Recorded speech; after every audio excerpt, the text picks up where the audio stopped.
चलिए इस वक्त की बड़ी खबर आपको बता देते हैं। पाकिस्तान के ऊपर खतरा मंडरा रहा है। ऐसे में अब यूएस ने निर्देश जारी कर दिए हैं और अपने सिटीजन्स को सीधे तौर पर कह दिया है कि लाहौर छोड़े और अपना बचाव करे। यूएस ने जो संघर्ष क्षेत्र है, यानी कि जहां पर सबसे ज्यादा खतरा मंडरा रहा है, वहां से अपने नागरिकों को हटने के लिए कह दिया है।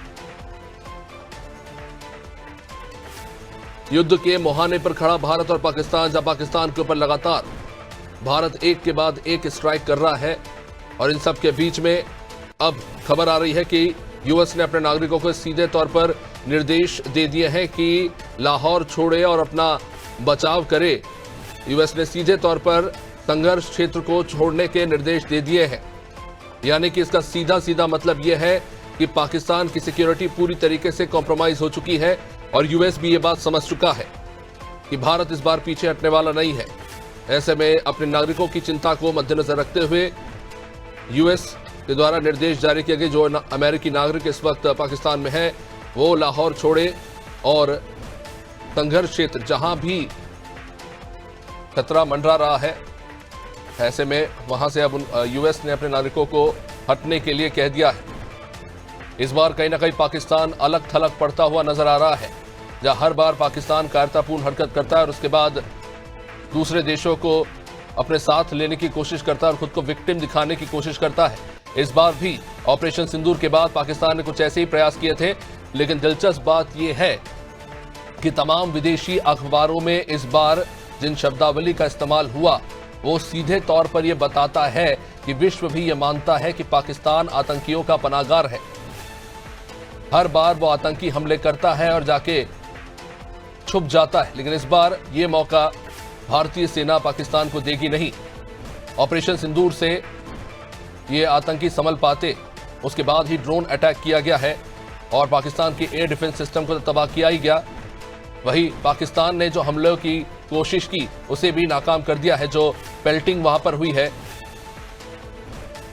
लगातार कार्रवाई वहां पर जारी है और जानकारी मिल रही है कि बॉर्डर क्षेत्र में खासतौर से जो शहर पड़ते हैं पाकिस्तान पे, वहां पर जबरदस्त नुकसान पहुंचा है। आतंकी ठिकानों को चुन चुन कर भारतीय सशस्त्र बल के द्वारा टारगेट कर इन्हें तबाह किया जा रहा है, इन्हें ध्वस्त किया जा रहा है। ये कार्रवाई, इसको लेकर अभी जो हमें अपडेट मिली है वो हम आपको बता रहे हैं। अब यूएस ने भी कह दिया है कि पाकिस्तान से और खासतौर से पाकिस्तान के जो संघर्षपूर्ण क्षेत्र हैं वहां से दूरी बनाएं और अपनी जान बचाएं। पाकिस्तान की सिक्योरिटी पूरी तरीके से कॉम्प्रोमाइज हो चुकी है। H-9 एयर डिफेंस सिस्टम तबाह हो चुका है। पाकिस्तान अब पूरी तरीके से उनकी सिक्योरिटी कॉम्प्रोमाइज है। अब जो एयर स्पेस है वहां पर पाकिस्तान के पास कुछ खास है नहीं।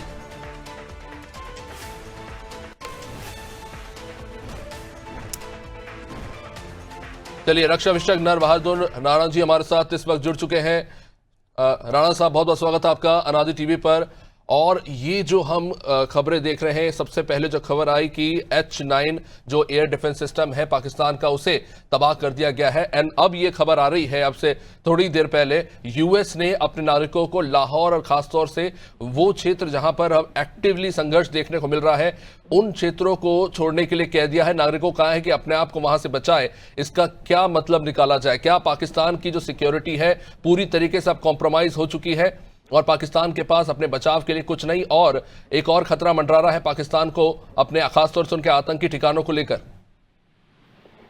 जी सर, ऐसा है, हम तो आज डिफेंस से ही हैं, डिफेंस से ही काम कर रहे हैं, पहले से काम करके अब रिटायर होके आ गए जी।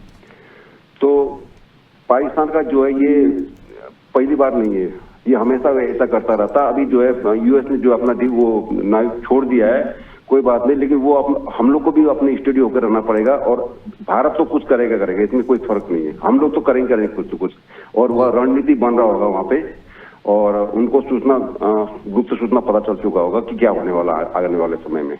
बहुत जरूरी था, ये बहुत जरूरी था, क्योंकि बार बार परेशान करके जो है सारे जो है महाद्वीप को जो है परेशान करके रखा हुआ था पाकिस्तान ने। कोई बात नहीं सर, ये अभी जो चलता रहेगा, चिंता करने की जरूरत नहीं, हम लोग सक्षम है इस पे। जी, नर बहादुर जी, क्या कहेंगे आप, क्योंकि जिस तरह से हम देख रहे थे ऑपरेशन सिंदूर को अंजाम देने के बाद वहां के जो आतंकी ठिकाने उन्हें तबाह किया गया, और फिर खबर यह भी आ रही है कि कुछ बड़े आतंकी और उनके रिश्तेदार जो हैं इस ऑपरेशन सिंदूर में मारे गए हैं।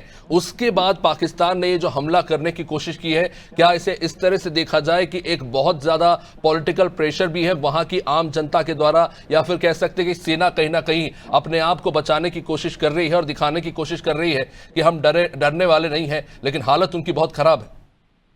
जी सर, क्योंकि देखिए सेना उनकी जो है डरी हुई है कि पब्लिक जो है उनके ऊपर कुछ कर न दे, क्योंकि सेना जो है उनकी मतलब नालायक है, वो कुछ नहीं कर सकता। हमारा सिखलाई जो है, हमारा आर्मी का, इंडियन आर्मी का सिखलाई भी बहुत ऊंचा दर्जे का है और यहाँ पे करप्शन नहीं है। हमारे इंडियन आर्मी में कोई करप्शन नहीं है। पाकिस्तान में जो है पूरे करप्शन से भरे हुए, इनके जो है जनरल लोग जो है विदेशों में घर बना के बैठते हैं। हमारे जनरल लोग बेचारे कहीं नहीं, अपने जैसे उत्तराखंड या बेंगलोर में जाके देख लीजिए, अभी भी रिटायर हो चुके हैं, वो बिल्कुल नॉर्मल लाइफ जीते हैं। और उनके जो जनरल बनने के बाद तो विदेशों में रहते हैं। तो बहुत ही ज्यादा करप्शन है, वो अपने आप को बचाने के लिए ये कर रहे हैं।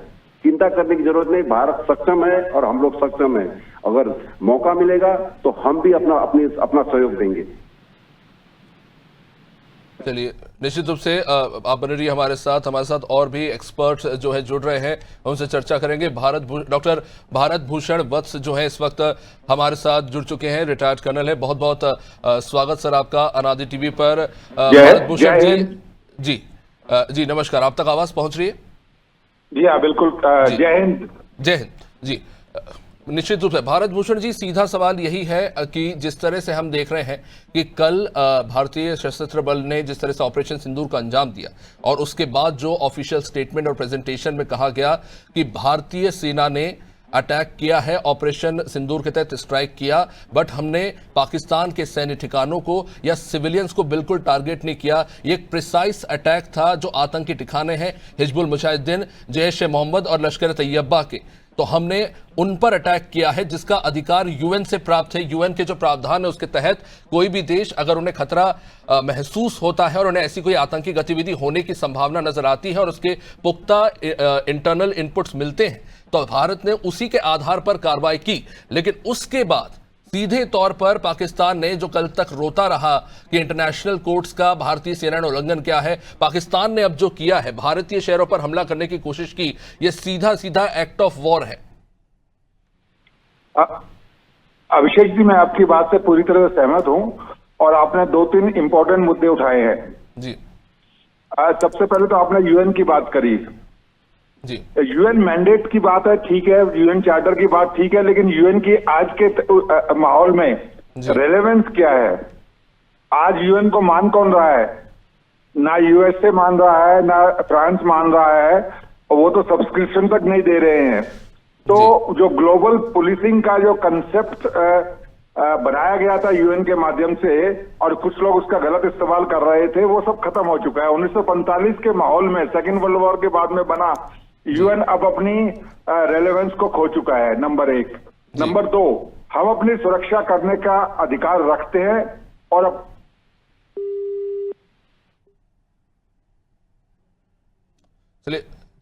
चलिए भारत भूषण जी से संपर्क टूट गया है।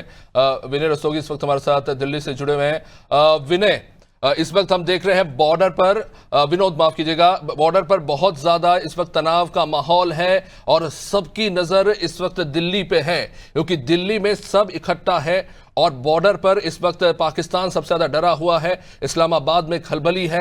यूएस कह चुका है कि अपने नागरिक वहां पे जो है वो वहां से निकले। H-9 एयर डिफेंस सिस्टम तबाह हो चुका है और ऐसा देखने को मिल रहा है कि इस बार भारत बिल्कुल भी पीछे हटेगा नहीं जब तक कि आतंकियों के एक ठिकानों को तबाह न कर दिया जाए।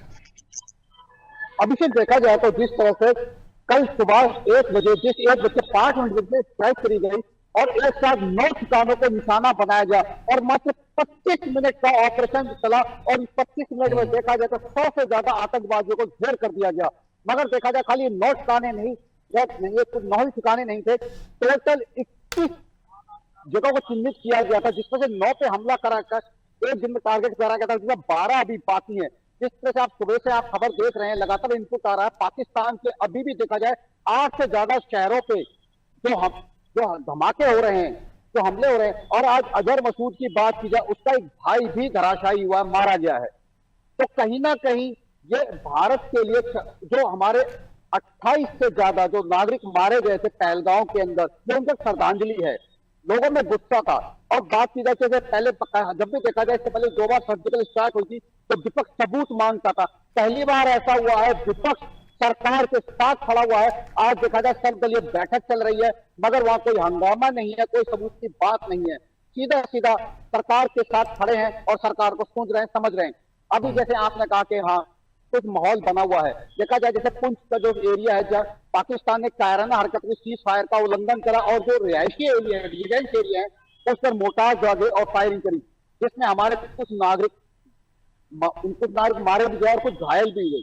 यह शर्मनाक और कायराना घटना है।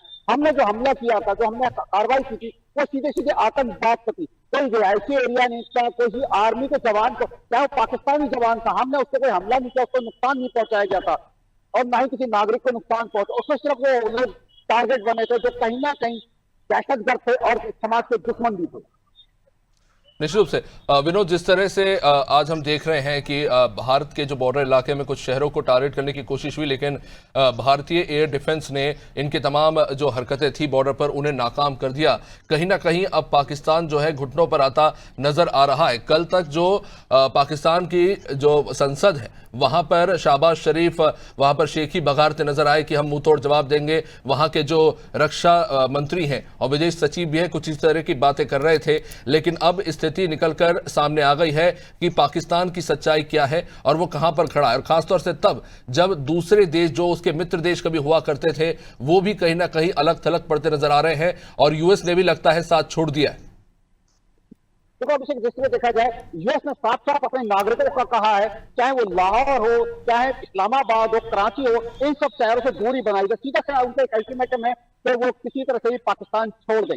जिस तरह से पाकिस्तान ने कायराना हरकत करते हुए एक हमला किया और हमारे 15 से ज्यादा शहरों को टारगेट कर हमला करा गया, मगर हमारे एयर डिफेंस सिस्टम जो ऑलरेडी एक्टिव था उसने उस हमले को नाकाम कर दिया। और ये बहुत बड़ी कामयाबी है भारत के लिए कि जिस तरह से 115 शहरों को टारगेट करके हमला करा गया था और वो पूरा का पूरा निश्चित वो नाकाम हो गया। और उसी तरह देखा जाए हमारे सिस्टम जो हमारे हाल मिले हैं, हमारी कार्रवाई है, उससे पाकिस्तान का एयर डिफेंस सिस्टम पूरी तरह धराशायी हो गया। अब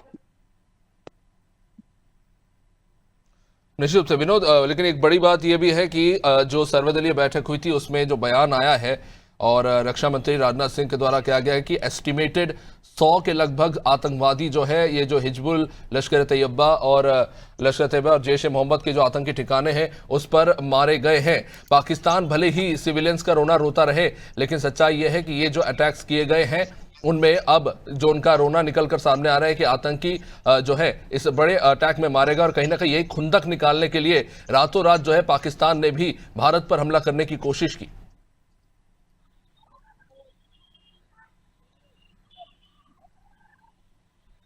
चलिए लगता है विनोद से संपर्क टूट गया। खैर, बड़ी खबर इस वक्त यह है कि पाकिस्तान का एयर डिफेंस सिस्टम तबाह हो चुका है, पाकिस्तान के हमले नाकाम हो चुके हैं।